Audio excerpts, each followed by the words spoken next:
32 साल सिर्फ इंतजार में निकल गए। 1994 में जो समझौता हुआ था वो कागज पर रहा। अब 29 जून 2026 को दिल्ली में केंद्रीय गृह मंत्री अमित शाह की मौजूदगी में राजस्थान और हरियाणा ने हाथ मिलाए हैं शेखावाटी के सीकर, चूरू, झुंझुनू को आखिरकार यमुना का पानी मिल जाए, इसके लिए एमओयू हो गया है। लेकिन सवाल यहां खत्म नहीं होता। ये पानी साल भर नहीं बल्कि उन महीनों में मिलेगा जब इन जिलों में या इन इलाकों में पानी की जरूरत नहीं होती, यानी जुलाई से अक्टूबर तक पानी मिलेगा। सोचिए, जब खेती राम जी की मेहरबानी से सिंचित होनी है उस वक्त पानी मिलेगा। अब हरियाणा में तो इसका विरोध भी शुरू हो गया है और 34,000 करोड़ की ये परियोजना जमीन पर कब उतरेगी, ये सबसे बड़ा सवाल है। तो आज हम समझेंगे पूरा समझौता। हालांकि अभी एमओयू सामने नहीं आया, अभी तक बंद फाइलें दिख रही हैं। आज भी भजनलाल शर्मा को जो फाइल सौंपी गई भाजपा कार्यालय में वो भी बंद ही रही, खोल के नहीं दिखा दी कि ये हुआ है। तो मानसून में ही पानी क्यों, फायदे नुकसान और हरियाणा में विरोध की असली वजह क्या है, बात करेंगे। नमस्कार, मैं प्रदीप हूं, आप थिंक 360 देख रहे हैं। तो यमुना का पानी मिले, तबीयत से मिले, तरीके से मिले। 1994 से 2026 तक की कहानी है, 32 साल की कहानी। और उस कहानी पे बात करें तो यह है कि 30 जून को जयपुर विज्ञापनों से, पोस्टरों से, रील, मीम और थीम से अटा पड़ा था जब प्रदेश के मुख्यमंत्री भजनलाल शर्मा का स्वागत किया गया। भजनलाल शर्मा का स्वागत 2024 में भी हुआ था कि एमओयू साइन होने का एमओयू साइन हो गया, तो 2024 में उनका गजब का स्वागत हुआ। उस वक्त जल शक्ति मंत्री गजेंद्र सिंह शेखावत हुआ करते थे, लेकिन उनका जोधपुर में ऐसा स्वागत नहीं हुआ। जबकि एमओयू होगा, इसका एमओयू हुआ था। तो खैर, बात 1994 से अगर शुरू करें तब केंद्र की पहल पर हरियाणा, राजस्थान, दिल्ली, उत्तर प्रदेश और हिमाचल प्रदेश के बीच ऊपरी यमुना बेसिन के पानी के बंटवारे को लेकर एक समझौता हुआ था। उसी समझौते के तहत राजस्थान को ताजेवाला हेड पर 1917 क्यूसेक पानी का हिस्सा तय किया गया। लेकिन समस्या यह थी कि पानी पहुंचाने के लिए कोई बुनियादी ढांचा ही नहीं था, न तो पाइपलाइन थी और न कोई साफ तंत्र था। नतीजा, 32 साल तक राजस्थान अपने हिस्से का पानी इस्तेमाल ही नहीं कर पाया। ऐसे में यह जो फैसला था या यह जो समझौता था वो कागज पर अटका रहा। तो 1994 में समझौता हो गया, लेकिन इंफ्रास्ट्रक्चर शून्य रहा। फरवरी 2024 में राजस्थान और हरियाणा के सीएम के बीच पहला एमओयू हुआ कि हम डीपीआर बनाएंगे।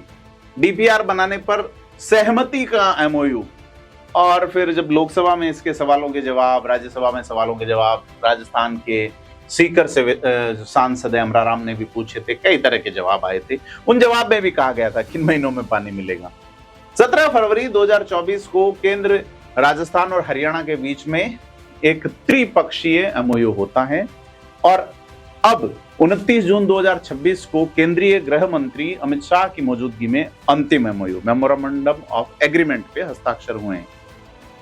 राजस्थान के मुख्यमंत्री भजनलाल शर्मा इसे ऐतिहासिक दिन बताते हैं और कहते हैं कि दशकों का इंतजार खत्म हो रहा है। एक सवाल जो मैंने शुरू में उठाया वो वहीं खड़ा है और वो वहीं पर कब तक खड़ा रहेगा, यह भी एक सवाल है कि मानसून में ही पानी क्यों, जब यहां राम जी मेहरबान हैं उसी वक्त राज मेहरबान होने की जो है वजह क्यों बता रहा है।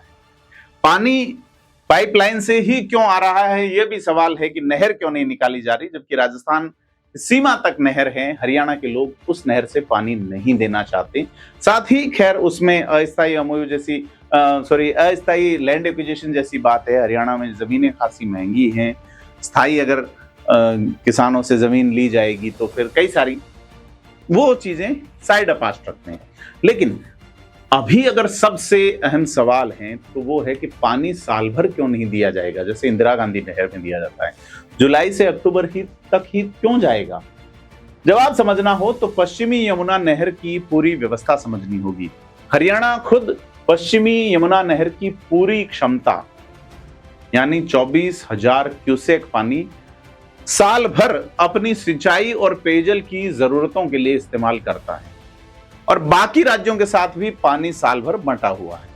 लेकिन मानसून के महीनों में यानी जुलाई से अक्टूबर यमुना में पानी का लेवल कई गुना बढ़ जाता है, मात्रा बढ़ जाती है।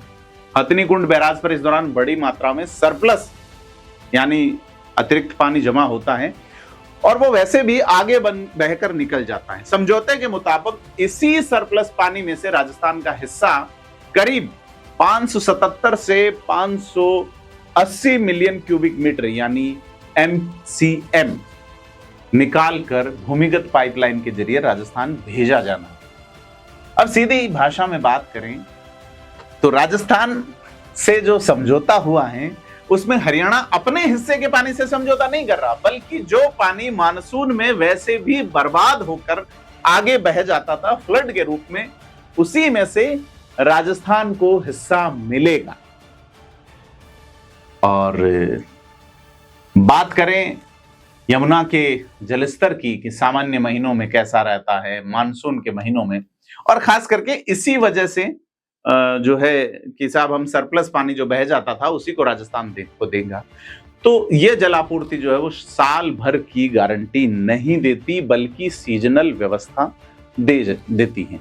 अब एक और बात अगर इंपॉर्टेंट करनी शुरू हो कि ऐतिहासिक दिन ये है या ऐतिहासिक दिन वो होगा जब राजस्थान में सूखे कंठों के सामने यमुना का पानी इस व्यवस्था के तहत, तय की गई व्यवस्था के तहत मिलेगा। तो सीधे तौर पे भूमिगत पाइपलाइन इस्तेमाल करने की वजह साफ है कि खुली नहर में पानी का वाष्पीकरण होता है, चोरी होता है, रिसाव होता है, और अगर भूमिगत पाइपलाइन होती है तो ये नुकसान तो लगभग शून्य हो ही जाएगा। अब DPR यानी कि विस्तृत परियोजना रिपोर्ट जो है वो अगर बात करें उसके तहत हरियाणा सरकार ने पाइपलाइन रूट को सैद्धांतिक मंजूरी दे दी है, यानी कागजी प्रक्रिया पूरी हो चुकी है। अब जमीन अधिग्रहण और निर्माण का चरण बाकी है। तो राजस्थान के लिए फायदे क्या हैं? सीधे तौर पे देखें तो राजस्थान का जो शेखावाटी अंचल है उसके 3 जिलों में 30 साल पुराना समझौता अगर ये लागू होता तो एक लंबा पेयजल संकट कम होगा, भूजल पर निर्भरता घटेगी और लगातार जल स्तर से राहत तो मिलेगी। सिंचाई के लिए नियमित पानी मिलेगा, खरीफ और रफी दोनों फसलों में फायदा होने की उम्मीद है। सूखे से होने वाला फसल का जो नुकसान है वो भी घटेगा और औद्योगिक विकास को पानी मिलने से गति मिलेगी। अब हरियाणा के लिए क्या फायदे हैं? क्योंकि भिवानी और फतेहाबाद में भी पेयजल आपूर्ति इसी पाइपलाइन से सुनिश्चित हो सकेगी। सरकार का यह कहना है कि कॉरपोरेटिव यूनियनिज्म यानी कि सहकारी संघवाद का मॉडल भविष्य में अंतर्राज्यीय जल विवादों के लिए यह MOU एक मिसाल होगा।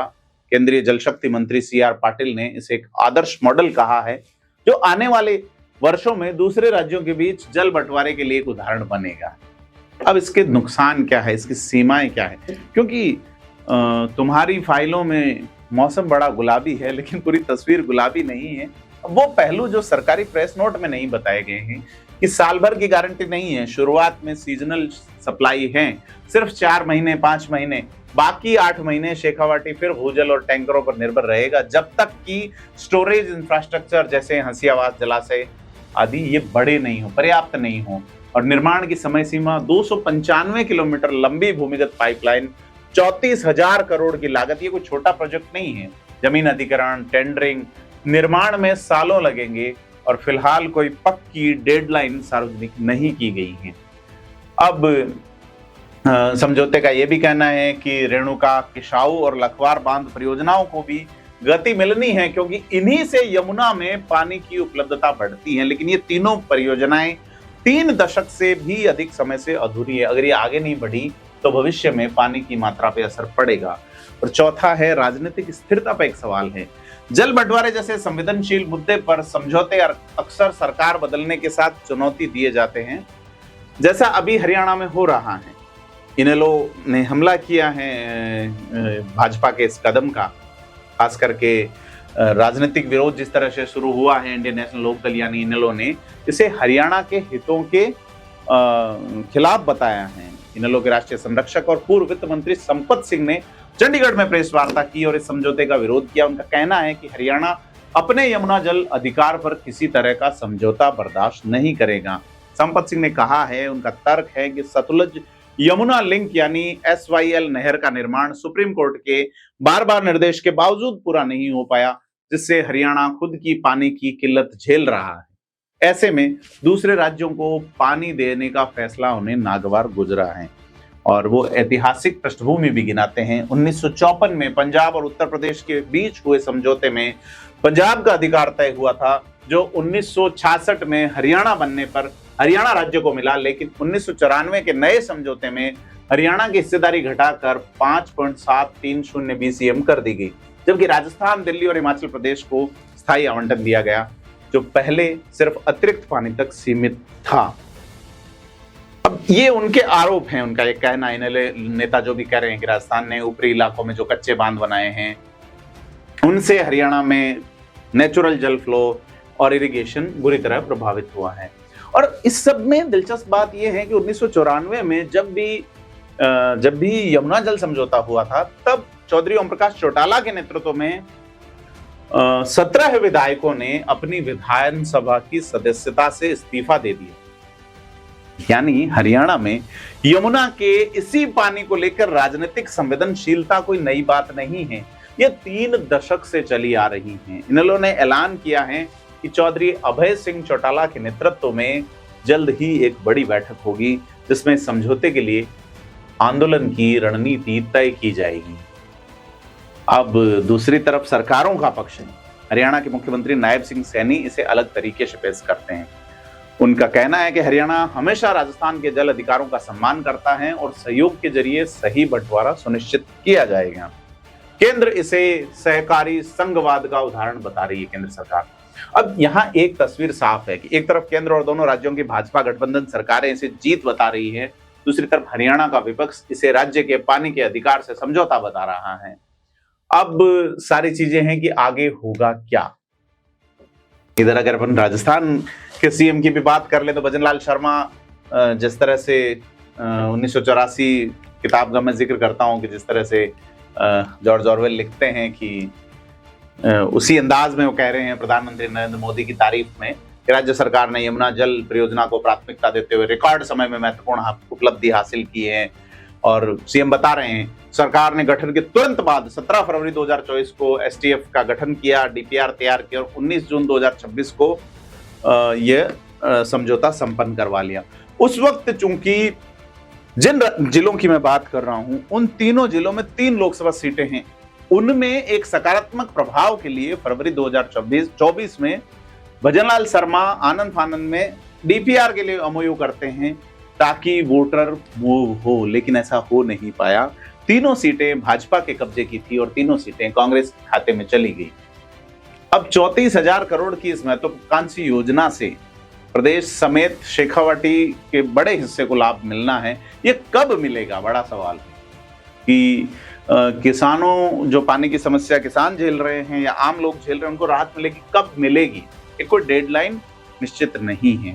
भजनलाल शर्मा ने कहा है कि यमुना जल पहुंचने के बाद शेखावाटी की धरती हरियाली से आच्छादित होगी, कृषि उत्पादन बढ़ेगा, पर्यटन को गति मिलेगी और रोजगार के नए अवसर जो है वो सृजित होने। ये एक सरकारी भाषा है, तो प्रेस नोट की भाषा है सीधे तौर पे इस समझौते को लेके।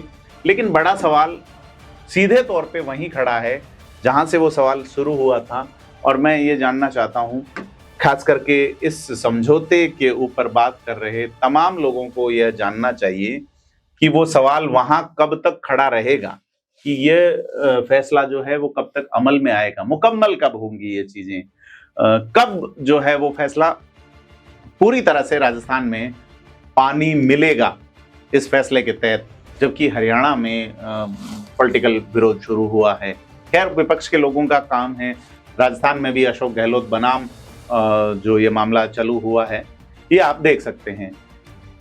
तो कुल मिला के राजस्थान के मुख्यमंत्री जो हैं वो अपनी बात कह रहे हैं तरीके से, और उन्होंने सरकारी भाषा में ये कहा है कि यह एक ऐतिहासिक दिन है।